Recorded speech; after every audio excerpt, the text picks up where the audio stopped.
outstanding and world-class vision and world-class this.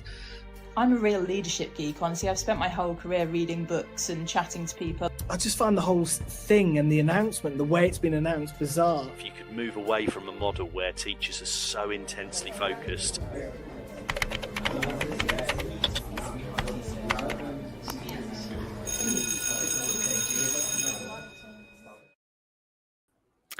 Hello and welcome to this Sunday's Sunday Social with myself, Martin Sketchley, and today I have a guest here, David Allen, who I've invited, and we're going to be talking about teaching English in South Korea and that sort of thing. But as ever, if anyone has any questions, then feel free to add in the comments, and it will be great to answer any queries that anyone has about teaching English in South Korea. Okay, well, thank you for joining me today, David. Pleasure to have you here. Likewise. Thank you for inviting me, Martin. That's great. Okay, well, as ever, I've got your bio here, so I'm just going to read it out. So David Allen finished his master's degree in 2019, then returned to Korea to teach middle and high school. Having enjoyed his first 2 years teaching at English academies, he completed his CELTA in 2021 and has taught middle school at the same school in Jungnam province for 6 years.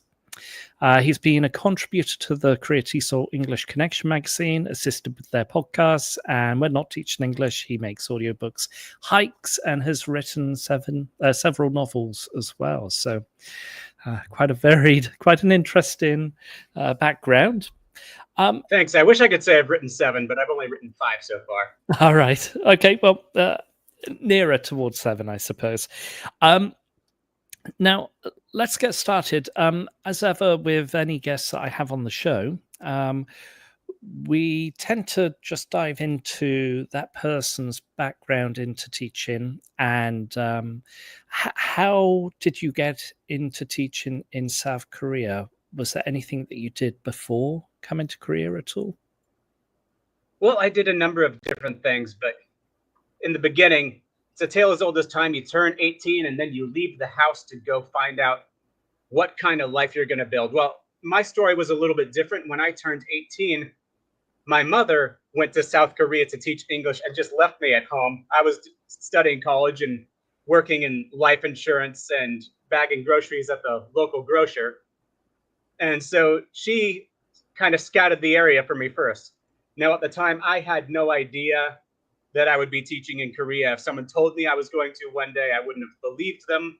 That was my mom's project. That was something she wanted to do. But later on, when she came back, she told me about it, and I thought, oh, it was pretty nice. I'm glad for her. And then I moved to Texas and did my own business and worked with a co-author writing some books. And it wasn't until much later that I was in a bit of a career rut, and I didn't quite know what I wanted to do next.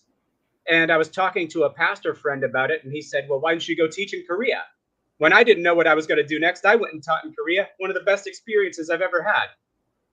And so I prayed about it, and then I went somewhere else where I knew some people, and this was a social gathering, and I met some people who just came back from teaching there a couple weeks prior and told me I should totally go. And so I thought, well, why not? And so I went over there, and the rest is history. I started teaching at academies in Cheongnam, which is where I am now, and also in Gangwon-do. For people not in Korea, basically it's where the Olympics was in 2018. I was actually in the same state where the Olympics were held. I just didn't really go to any of them because I was just really busy at the time. I see. So you taught at some English academies early on, and then did you go back to the US to do your master's, or how was that?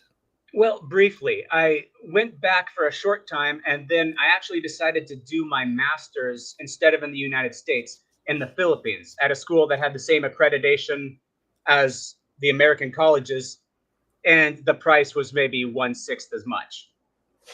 And so I went over there, and I was thinking, oh, maybe I'll study a bit and then I'll go back to Korea because I really liked Korea and enjoyed it. And maybe I'll meet somebody while I'm in the Philippines. That'll be nice. Maybe I'll get married.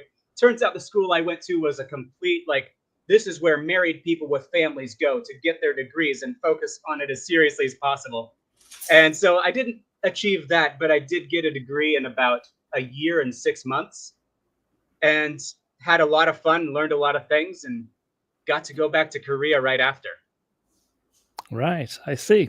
Okay, and then you then started teaching at middle.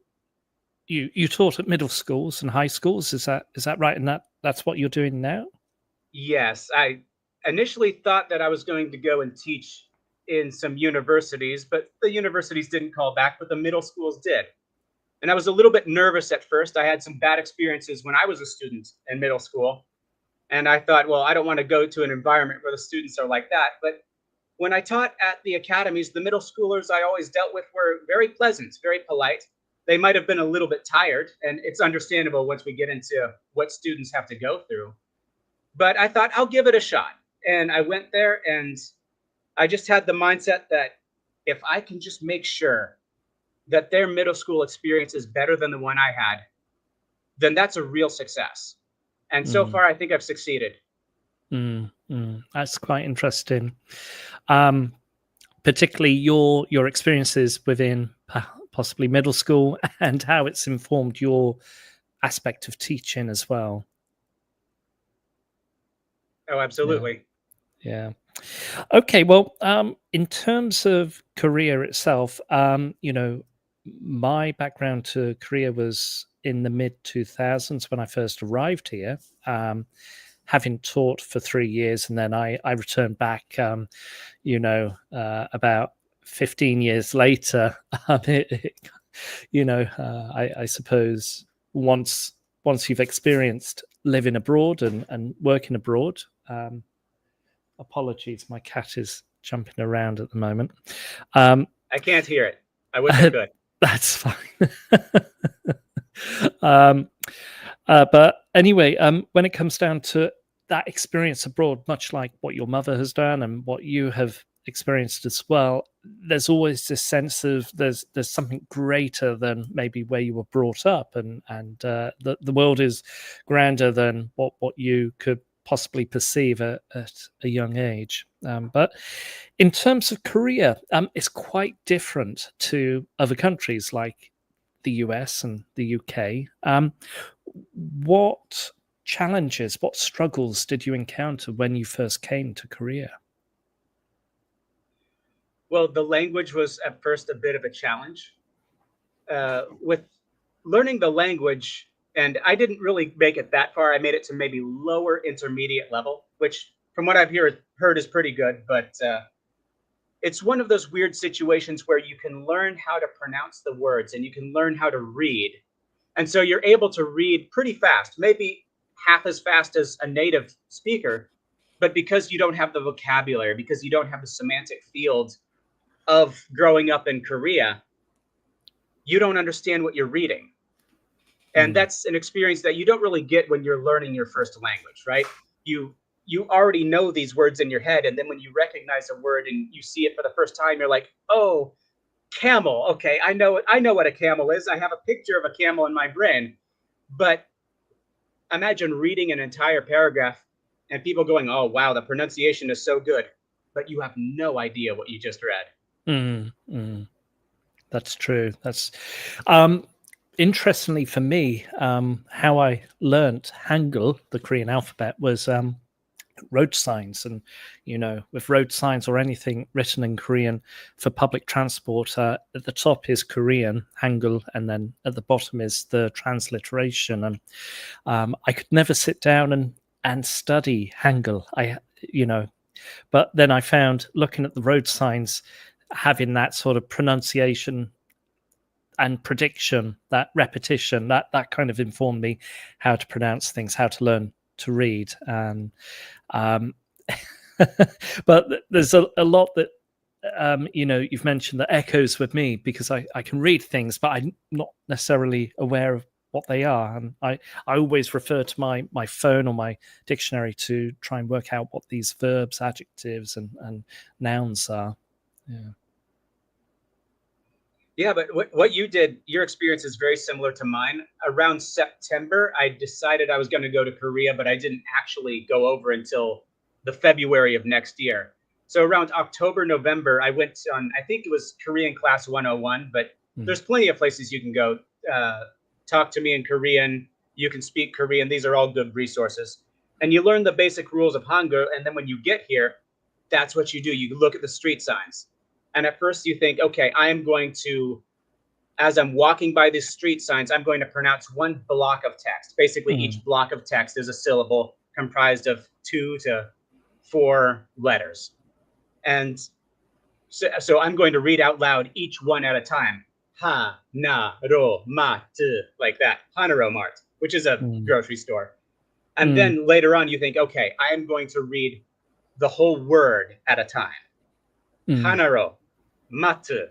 And you just start doing that over and over again. And then you think, okay, I'm going to read the entire sentence. And you have to do sentence because clauses are too difficult to break down when you're a beginner. So you just look for simple 3 to 5 word signs and just try to read the whole thing out loud. Don't start speaking until you know what it is, and then just rattle it off. Yeah. And that's how I got faster. Yeah. I suppose if we were to switch it for Korean learners studying English, they may encounter the difficulties that we encounter as maybe Korean learners ourselves. And what sort of issues have you encountered with Korean students studying English in your setting? Well, in my setting, school is mandatory, right? And so you have a captive audience, and that's good. That means they're not going to get up and walk away. But at the same time, they can still mentally disengage. And a lot of times they do. And maybe they've gotten into the habit of mentally disengaging from the learning process of English for a very long time. Because either if they're frustrated, maybe they've tried a long time, or at least what's a long time to them, 2 weeks, a month, a year, and they didn't make the kind of progress that they wanted. So they decided, I'm not going to do it. Or they maybe had some initial lack of success, or maybe they did well and someone bullied them. And now they think, well, they believe a story about themselves that they're not very good at Korean. And so maybe they've adopted that story and don't even know that they've bought into it. And so they'll say something like, oh, I am pogita. And now pogi is from the verb pogihada, which means to give up. And da is person. So pogita would be person who gives up. And I've had students multiple times tell me I am pogita. And I told them, no, you are a middle school student. Get to the end of high school, give yourself 12 years of trying, then you have the right to say whether or not you are pogita. Yeah, that's true.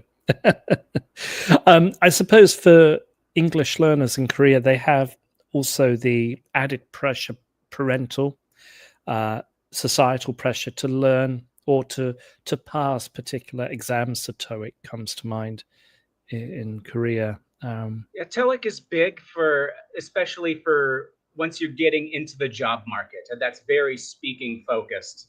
And it's kind of not fair for these students because before they get to the job training and the TOEIC, they're going through college and high school. And high school, they're all focused on something called the Suneung. And for non-Koreans, that's the Korean SAT. It's a very serious thing. They schedule flights to not fly over the air during the Suneung. They lock the doors of the top floors of apartment buildings and schools so students, when they find out their score isn't as high as they like, they won't jump down to their deaths. It's a morbid thing, but they do these kind of preparations for the Suneung. It's very similar to the culture of the Confucian examinations in ancient China, where this one test has a very big role to play in what paths are open to you. And so that test is very listening, reading, writing, no focus on speaking whatsoever. So they've spent all this time preparing for everything except speaking. And then as soon as they get into the job market, suddenly speaking's important again, right? And that's not ideal. Yeah, Yeah, that's true. Well, in terms of tips, what would your recommendations be for those that are interested in teaching in South Korea? What advice would you have? What advice would I have? Well, a good place to start would be one thing that I did when I was in the Philippines to earn money in between teaching in Korea the first time and teaching the second time is I taught Chinese kids online. And so you could go on something like iTutor Group or Tutor ABC, or VIP Kid. There's so many different companies that do this. I don't know which ones are out there anymore, but I know they're not Korean kids, but they are still kids and they are still learning. And so you can experiment for a couple weeks, seeing how that goes. Now, in the classroom, you can build a bit more rapport. You can have better conversations, but you get a feel for the work. And that's one thing you can do before you even set foot in another country. Another thing you can do is learn a little bit of the beginning of the language, because I think it's a sign of respect. Because if you're going to be spending all day telling somebody else that they should learn your language, I think they respect you a lot more, and they also respect the process of learning more if they see that you're practicing what you preach. Yeah, yeah. Is that the kind of advice you're looking for, or were you looking for something more? No. I think that's perfect. I think that's very good. So to reiterate, trying to experience, trying to test the water, so to say, in terms of teaching, seeing if it's a good fit for you as a person by teaching online, and then applying that sort of thing. And if it's good, then if you get that confirmation, then go ahead and try and apply and work in South Korea. And then also learning the language. I believe I completely agree that you can have some form of empathy with the students. For me, the challenges, the struggles that students may have when it comes down to learning English, you can say, well, I have the same difficulties when I learn your language as well. And then this gives you a greater perspective in the challenges, maybe the linguistic, the semantic, or the pronunciation issues when it comes down to teaching. You can anticipate certain issues that may come up in the classroom as well. And it's taken me about 6 years of fairly constant studying with Korean to get to where I was with Spanish after about a year and a half, 2 years. And so I know what it feels like to be struggling as a student. Yeah. Okay. Well, in terms of the classroom, then there's certain issues at play. Obviously, one is the factor of age and how things are interplayed in the classroom.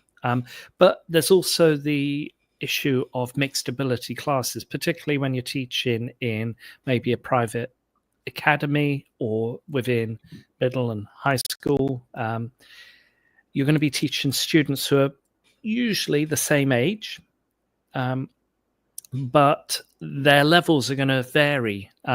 What sort of recommendations would you have? What advice would you have in countering mixed ability classes? Well, there's this concept. I'm sure people have talked about it. I just haven't heard it. But there's this idea of the average student. Now, the average student is a construct in the mind. And it's a construct you have in the mind when you're making a lesson plan. And maybe marketers do this where they have the average customer. And so we're making these lesson plans for the average student. But then when you step into the classroom and you start meeting your students and you start knowing their names and you start seeing what their different skills are and how fast they respond to things, then you can start to get an idea of, okay, I need to adjust my lesson plans now. Now I'm no longer teaching for the average student. I'm teaching for the one student who studied for 2 years in Atlanta, Georgia. And if I cater just to him, all the other students are going to be confused.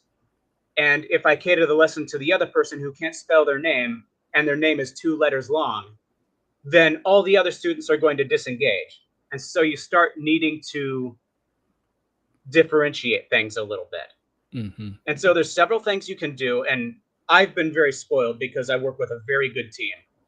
One of my coworkers came the very first day as me, and they are still here today, 6 years on. Another coworker came about a year and a half after he and I started, and she's still there. So we have a combined like 16 years of experience teaching at this school. And we're all teaching the same students in different groups. So what we do is we break down the students into groups, and that's helped with mixed ability. We typically have color codes for advanced, intermediate, and basic. And the basic class may have more translation for the instructions and a shorter activity. The intermediate may have fewer translations. The activity might be a little bit longer and a little bit more complex. And then the advanced may have all English instructions, no Korean at all, plus a longer and more challenging activity. Now, sometimes the textbooks provide these, but other times we need to take what the textbook has and tweak it a little bit to make it more challenging or less challenging based upon who we're teaching. And then sometimes we have more difficult assignments. Like sometimes we're required in the curriculum to have diary entries or presentations. And when that happens, we'll sometimes double up classes. We'll have a basic group of students with an advanced group of students together. And we'll do the seating so that every basic student has an intermediate to advanced student sitting next to them or in their group. And I've heard it said to me by some very wise people that the best way to learn is to teach. And that gives that ability to those intermediate and advanced students. Now, sometimes a student might have the talent naturally or because of their life experience, but they might not have the concern for others or the work ethic that lends itself to teaching another student. And sometimes lower level student is there not because they don't have the talent, but because they're just not interested in doing anything. And so that's where the teacher comes in. You have to facilitate. You have to visit one-on-one. Sometimes you have to insist that they do it a little bit and explain to them the stakes of what will happen if they don't do it. And sometimes you might need to scaffold a little bit. Do you think the audience knows what scaffolding is, or should I explain? Yeah, go ahead. Scaffolding. Yep. Okay, scaffolding is like when you have, let's say a student needs to write a full sentence or say a full sentence, but they don't have the grammatical skills to form that full sentence. But they need to do it right for whatever reason. They can't just say, "I go bathroom, please," which in conversation, that's totally fine. They got their message across, and that's great. We can work on grammar later. But with writing, we'll say, okay, what's the subject? I. Okay, I. And what's your verb? Okay, the verb is play. Okay, what are you going to play? I will play. Okay, I will play. What will you play? Game. Okay, I will play game. And so we're building a little bit of the sentence for them, giving a little bit of a runway so that way their brain can narrow the process of elimination and speed up that sentence production. Yeah. And as they do that, hopefully they build pattern recognition over time. And from what I've seen, most of them do. That's great. Right. I'm just going to segue into our sponsorship for today. So this show is brought to you in partnership with John Catt Educational, publishers of professional development books and resources that support great teaching and learning in schools around the world. Level up your professional development and today and visit johncattbookshop.com to explore their full range of titles available and use the code JCTTR2425 for 20% off your next order. Okay, Well, they look like they have an extensive catalog. I believe they do. Yeah, definitely. Well worth visiting if you can. Right. Well, it's quite interesting when it comes down to mixed ability classes. Learn by doing, learn by self-mentoring. Higher level learners with lower level learners. It's always a good way to for students to help each other, particularly when we're trying to promote autonomy. another aspect of differentiated learning or mixed ability teaching, one thing that I encountered or learned in the UK was to maybe it's similar to what you have experienced, is where you have the same material, but the task, the activity is easier for the lower level learners and a bit more complicated, higher level for those students which are more proficient. And they may be in the same class, but then it just takes a little bit more work to organize the materials so that, maybe there's some form of translation for the low levels and then less translation for high levels. But I think it makes it a lot easier nowadays to differentiate or prepare material based on different levels, if you know your students, with AI being able to maybe recreate the text. If there's a particular reading from a course book, you can then scan the text and then input it into AI, and it can regenerate it into a lower level, more comprehensible level for low levels, I guess. Absolutely. One thing that I've done just recently with a lesson plan is all the students will need to do a presentation, and they've done this before with a previous year, but they had to write. But this time we've switched the task where they have to memorize and speak. So it's more of a pronunciation focused activity. And they need to speak about the culture of a certain country.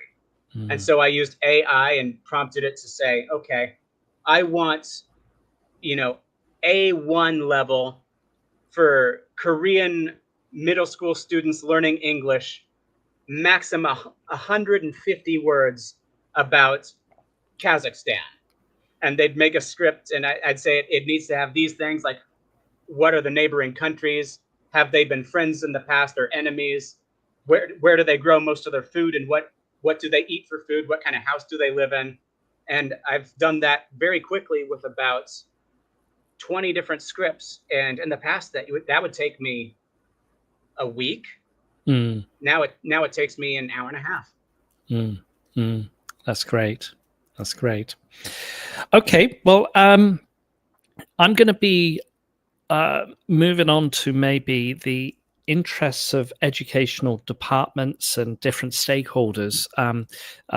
So one thing that we discussed was maybe balancing the interests of the educational departments and the different stakeholders involved within teaching, particularly in Korea, because there's a variety of factors at play, particularly those that aren't aware.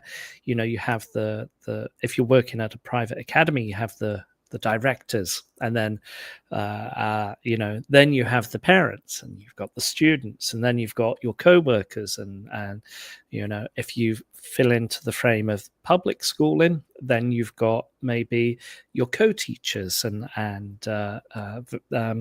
that sort of thing. How would you balance the interests of all these different parties whilst you're trying to teach and help the students improve their communicative ability?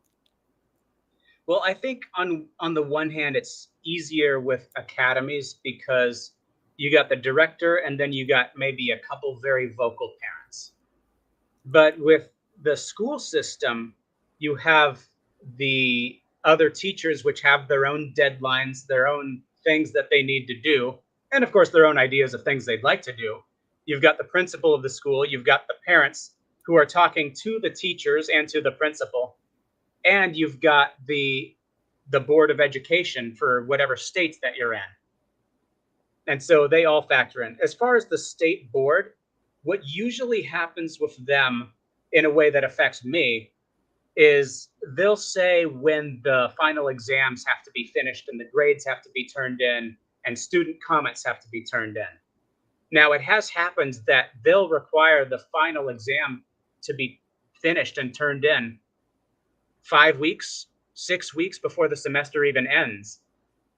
And so when all the students know that nothing they do will negatively affect their grade for 6 weeks, what are you going to do? So that's an additional challenge. And then also there's the fact that you need to finish whatever lesson material, and instead of having maybe 5 months, you might have 3 3/4 or something like that. And so part of it is just redundancy, being able to know what lesson plans you can fold into each other, which ones you can abridge and have just cover what's going to be on the quizzes. And it's not perfect, but then again, life isn't perfect. Sometimes we cross the street and we twist our ankle and we hobble across the street to not get hit by a car. That's just how it is. It's quite an interesting insight. Obviously, you know, Korea itself has had issues, particularly how things have evolved and the pressures on particular teachers nowadays, and the pressure from parents and their communication with teachers, and there's you know, even in Chungcheongnam, though, there's been videos that have gone viral of students not being obscenely disrespectful and aloof, and also horror stories of teachers that got talked to a little bit too harshly by some parents. Yeah. And there have been issues, obviously, some awful stories about public teachers deciding to no longer continue, not just teaching, but their life, because of the unnecessary pressure, the undue pressure from parents and children and that side of things. But there's more and more teachers that are leaving the profession now in Korea.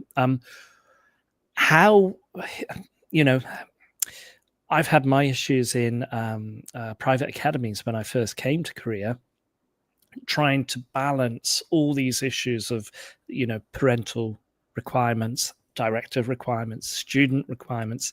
How would you manage all this? You know, you mentioned briefly about the Board of Education deciding on final exams, but what about external pressure within your classes?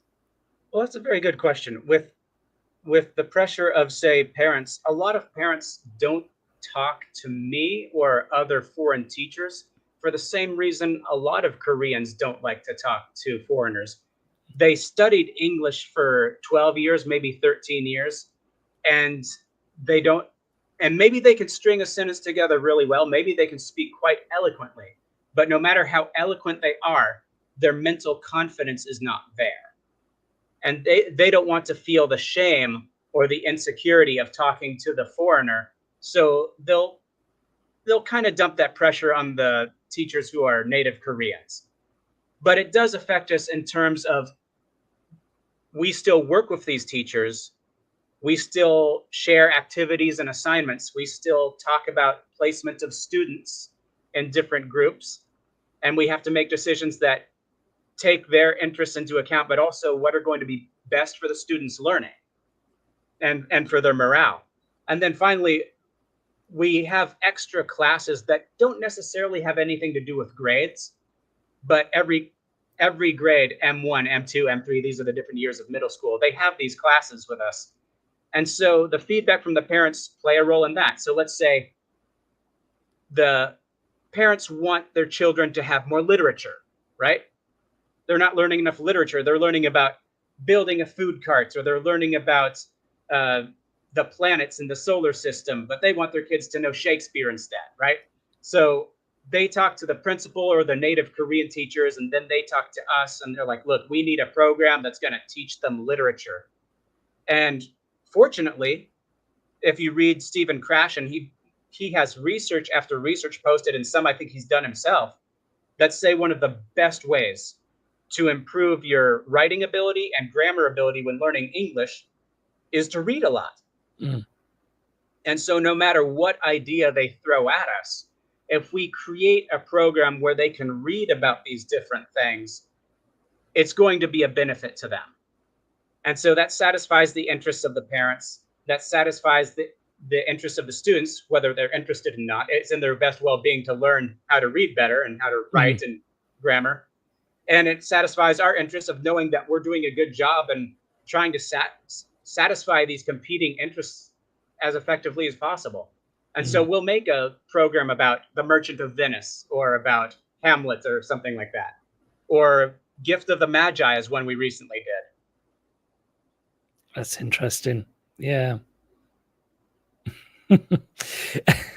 I suppose for you as a teacher as well, it stretches you. If you're going to be asked to look at literature or material which you wouldn't necessarily incorporate into your normal teaching, it adds some benefit.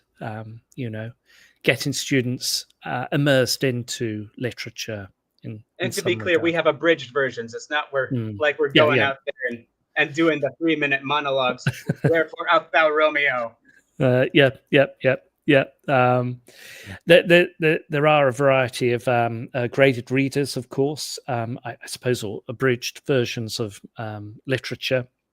But yes, I'm a great believer as well that reading, regardless whether it's your first or second language, reading is certainly one way to develop your communicative ability, and I think reading certainly helps establish your confidence in communicating, whether it's your first or second language.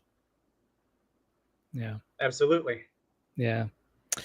Okay, you mentioned, or I mentioned briefly in our the introduction, that you've been involved in middle and high school education. What were the differences between the two, and what were the similarities? Well, my situation, I mean, I'm tempted to say it's unique, but it might not be, because Korea has changing demographics. It has an inverted pyramid where there's more older people and fewer younger people. And I'm teaching out in a small town. And so that means when I'm in a small town, I see very many old people, quite a few children, and almost nobody in between, 20s, 30s, 40s. In my town specifically, I don't want to get into details of exactly where it is to protect the innocent or not so innocent, but there's multiple elementary schools and 2 middle schools, including the one I teach at. And then there's several high schools, but the other ones are very small student body and very specialized, like learning how to fly certain things, or performance-based high schools that only have a limited student body, and some of them come from other towns to go to them. And so that means my school, which is more or less a religious school, we belong to the second largest private education network in the world, actually. And so we've had these students from kindergarten through year 3 of middle school. And then if they choose to go to high school with us, we have them and all the students from the nearby middle school who are maybe they're religious, maybe they know not the Lord, who knows? And they come in, and our student body doubles, and the entire culture changes. So one big change is that the student body gets much larger. The second thing is, all of a sudden conversation takes a backseat. They don't care about conversation because it's not on the Sunnah. It's not on the SATs. Yeah. And so they have their Wonamin Sonsengnim, their native English teachers, and they're putting these PowerPoints and slides on the board with paragraph after paragraph of complicated text that I think some native English speakers might have trouble with. These are English texts. These rules about grammar that, if you asked me, if I got 70% of them right, I'd consider it a blessing. And just to clarify, it's English paragraphs that you're referring to, the complicated grammar, and then trying to work out, is it A, B, C, or D that you have to put into the gap? Is that right? Yeah, exactly. Yeah. And the topic Korean test is like that too. Once you get to level 2, it's not fun. That's true. Failed that thing 5 times. You've done it 5 times, have you? I've done it 6 times, but I failed at 5. Yeah. I've taken the TOEIC once and I failed, and that was many years ago. And I thought, I'm going to give up. I won't even bother. Poggy Jaw, don't be that way. Well, I'll continue studying and continue communicating, but the test, I suppose for me, the test itself is not exactly confirmation of my ability. I'm just happy to communicate and just speak, and I don't really need a TOEIC level to say you're this particular level. I guess, but you know, Fair enough. I'm not good. I'm not going to be the yeah. I'm not exactly a good student, I suppose, for Korean. But for those students that are studying English or that I'm teaching, I'm saying, well, yeah. I think the biggest thing for me is for students to enjoy their classes, and if they want to communicate, it's got to come within, I suppose. Mm-hmm. And if there's a external pressure for the sunung, and the pressure, there's some backwash in terms of, the sunung and communication and speaking. And then so be it. I guess when they get to a particular age, they'll realize, well, actually, now's the time that I want to try and improve their speaking ability. And that does happen. One person I taught an academy, I forget her name, and it's probably best I don't remember right now, but she did, according to her, very terribly in middle school and high school. And even in college, she didn't do that well. But then when she was a career woman and a mother, she started going to the academies, and she got the highest designation that our academy system was capable of giving out. And that requires you to be very fluent. You'd be able to get a job or get a visa in a Western country like Canada or Australia, no problem with that kind of ability. She did fantastically. And sometimes that motivation just comes when you're ready. Yeah, I agree. For me personally, I was a late starter to education. I failed when I first, my secondary education, middle school, I suppose I failed. I had to retake some exams, another year. And then I found my place within education. I was a mature student at university. I was in my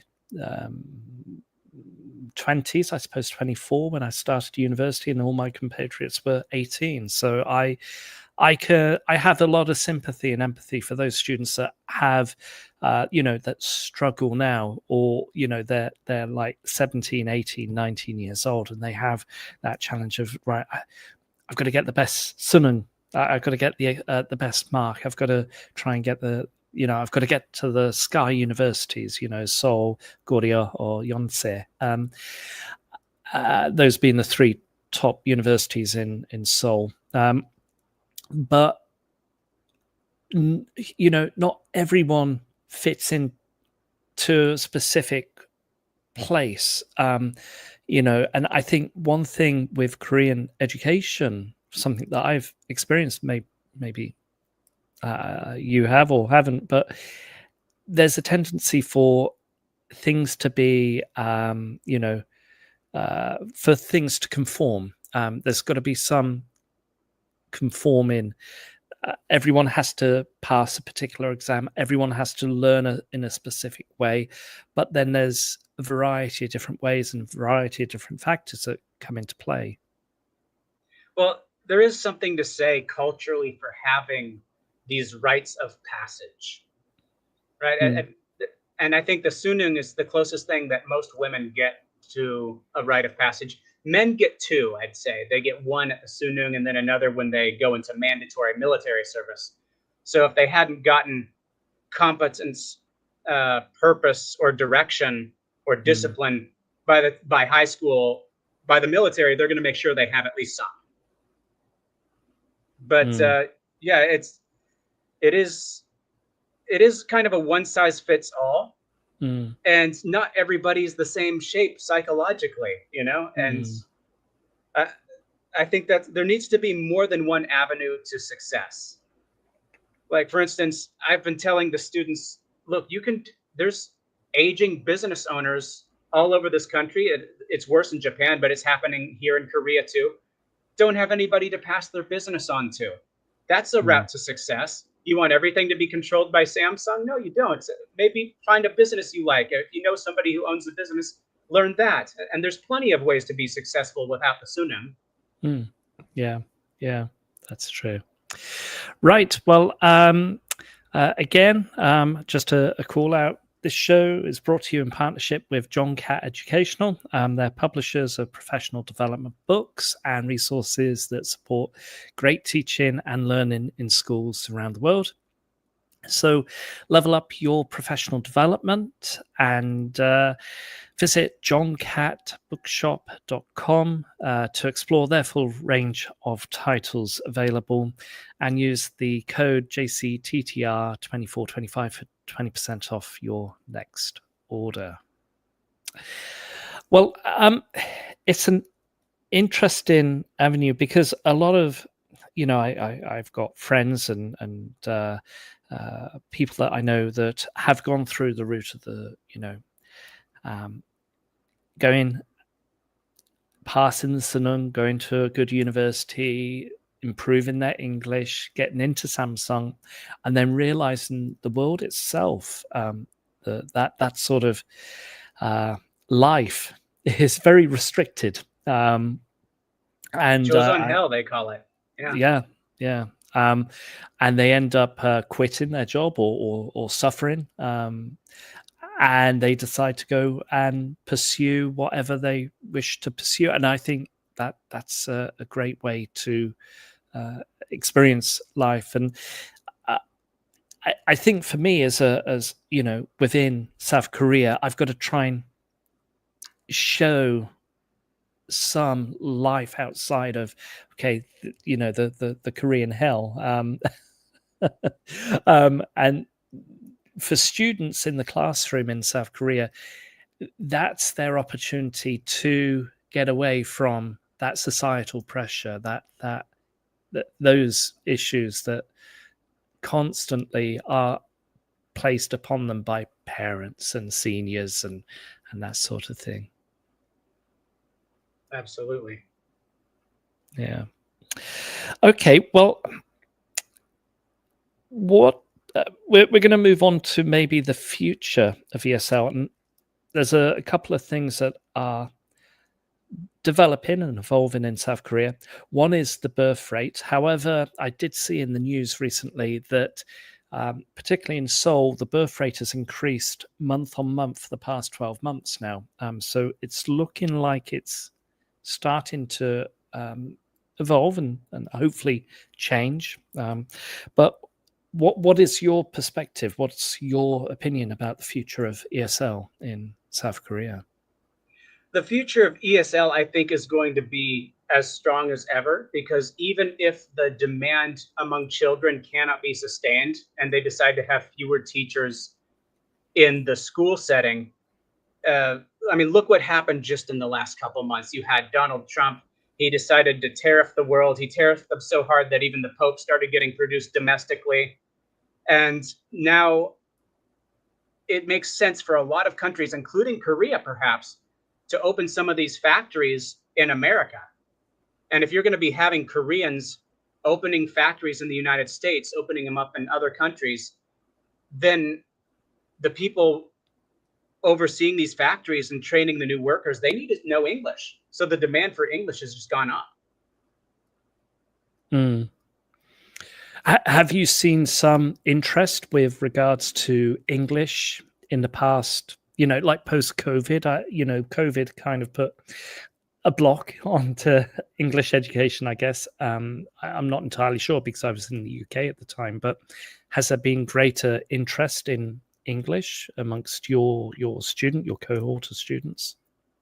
I'd say there's been slightly increased interest, and I've seen my students go from, a couple groups have gone from, I've dreaded having to teach them 5 minutes before going in there, to, wow, what an amazing group of kids. I would almost like to trade places and be a student alongside them.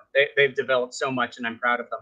But COVID was a weird time. I actually, when I finished university and came back, I came back the week before everything shut down. Mm. And so I was spending a year doing these lessons mostly over Zoom. And of course, the more enterprising students just played Stardew Valley after taking a picture of themselves and placing it on the camera. So it just looked like they were paying attention the whole time. But I'm wise to their ways and to Stardew Valley, so I was able to catch them whenever that happened. But there was a point where interest dipped because there wasn't enough engagement. I think when you have to wear masks and you cover up the lips, it's very difficult to do that. And even when everybody came back, I would still insist on speaking. I'd lower my mask and just stand far enough away from the students and speak so they could see my lips, and then I'd pull the mask back on. Yeah. Yeah.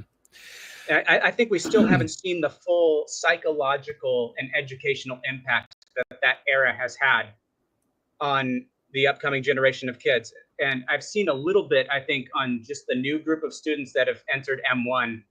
And they're a different group. They're a different group than the ones that came before. They're less rowdy, and they're more studious, but they're also a little bit slower to speak. It's interesting. One thing that I've encountered in Korea is some students continue to wear their masks. Male and female students, they wear a baseball cap, and all you can see is just their eyes. I've got one student. I taught him from M1 to M3.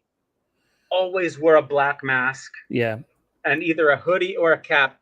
And then I finally saw him without his mask, teaching him in a high school. I called his name. He raised his hand.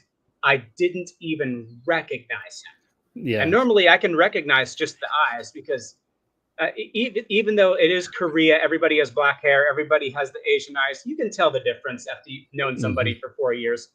But I thought he was pulling a prank on me. I thought that he got someone else to sit in his seat and pretend to be him. And I didn't believe him when he said it was him. Yes. Gosh, wow.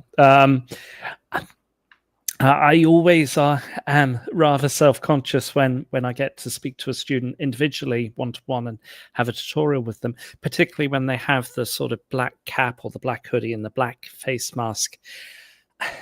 And to try and make eye contact with them can be a bit of a struggle. And I think it goes back to that confidence, that element of confidence, where they don't necessarily have that self-confidence to communicate or speak, and they're not willing to engage in some way. However, that's what that is. Like a couple years back, I saw, and I don't watch these very often, but a professional poker tournament.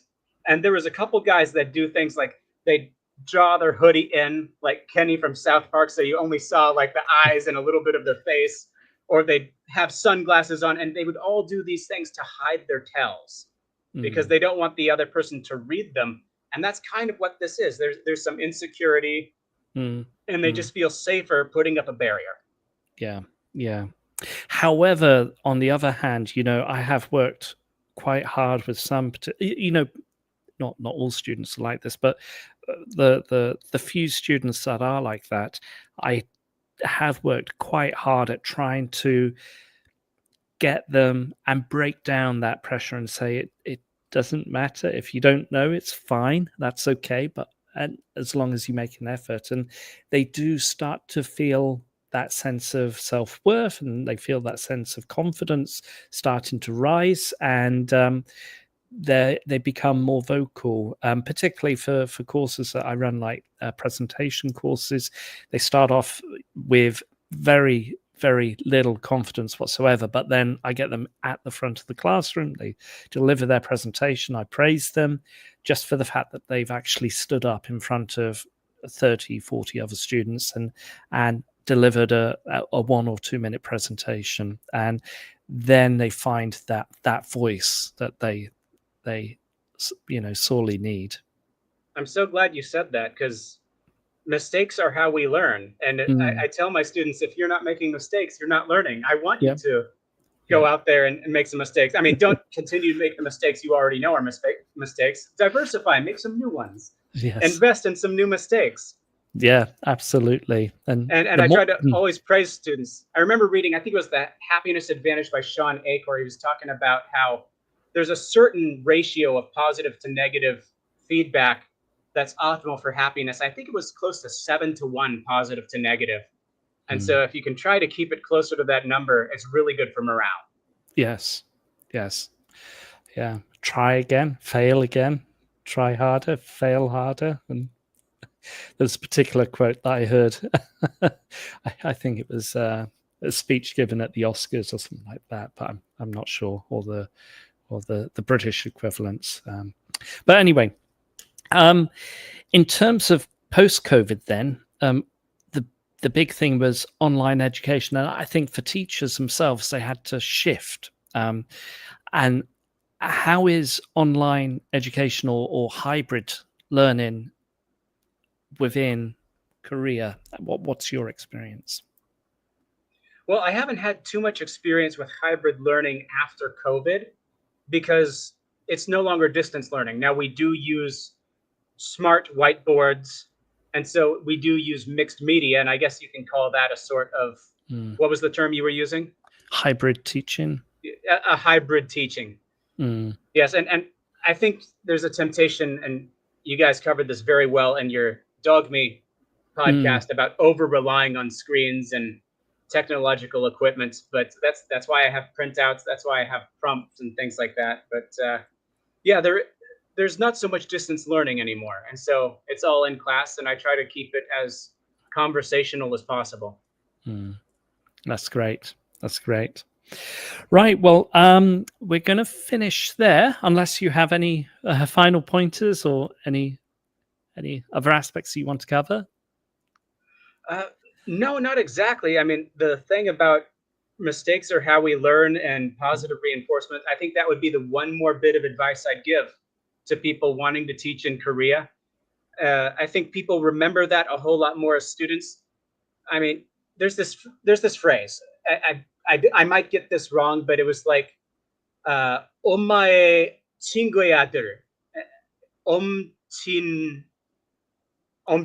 There it is, and that is my mom's friend's son. And so the mom's friend's son is this Korean phenomenon where, let's say you get an 80 on your test, and then you go home and talk to your mom, and you're like, "Well, my friend's son got a 96 on his test. Why didn't you study like he did?" And so there's always like this, sometimes it's an abstract figure. Like he goes to another school, the kid has never met this person. Maybe they don't even exist, and the mom just made it up in her head to just pressure the kid to try harder. But there's a lot of this pressure to try hard. There's a lot of negative reinforcements on making mistakes.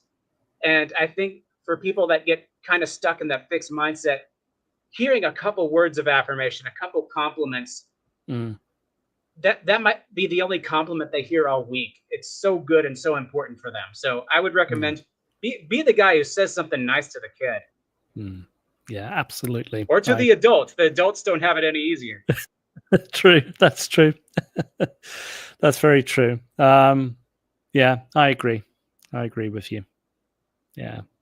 Don't be the one that is too harsh or critical, negative towards the students. And I've made that mistake. I've been too negative a couple times with students, and every time I see their faces, like even if they're in a good mood and I can tell like they're not traumatized looking at me or talking to me, I still just feel really bad about the way I treated them. And so just for your own soul, for your own health as a teacher and educator, you want to be patient, and you want to be more positive than negative. And